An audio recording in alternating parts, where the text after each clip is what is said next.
Hello friends, welcome to medicine and clips.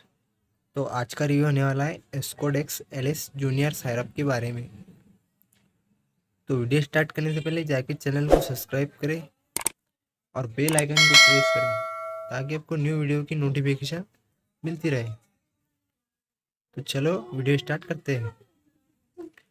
एस्कोडेक्स LS junior सायरप, बात करते हैं इसकी मैन्युफैक्चरिंग और मार्केटिंग की। तो इसे ग्लेनमार्क मैन्युफैक्चर करता है और प्राइस इसकी है 82 रुपीज़। बात करते हैं इसमें कंटेंट। तो इसका कंटेंट होता है लिवोसल्बेटामोल सल्फेट, एम्ब्रोजोल हाइड्रोक्लोराइड एंड गायफेंसिस पेट्रा।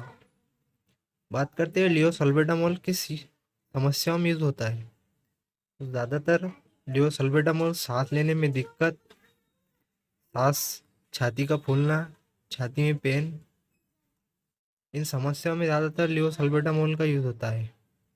और एम्ब्रोजोल हाइड्रोक्लोराइड आईपी 15 mg में। एम्ब्रोजोल जो होता है वो छाती में कफ जमा हुआ इसको कम करता है और नीचे उतारने में मदद करता है। और गायफिनेंस जो है वो कफ को पतला करता है, जिसकी वजह से कफ जल्द से जल्द ठीक हो जाता है। इसे आप किन किन समस्याओं में यूज कर सकते हैं।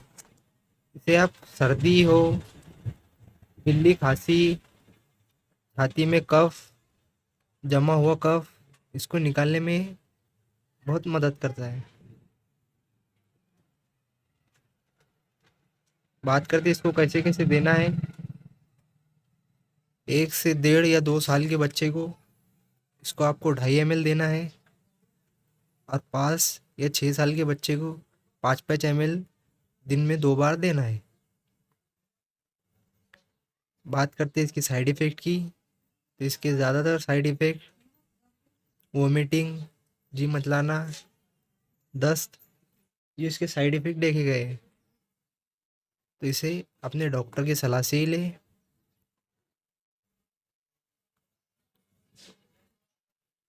बस आज के लिए इतना ही। वीडियो अच्छी लगी तो चैनल को सब्सक्राइब करें और बेल आइकन को प्रेस करें और ज़्यादा से ज़्यादा शेयर करें। Thanks for watching.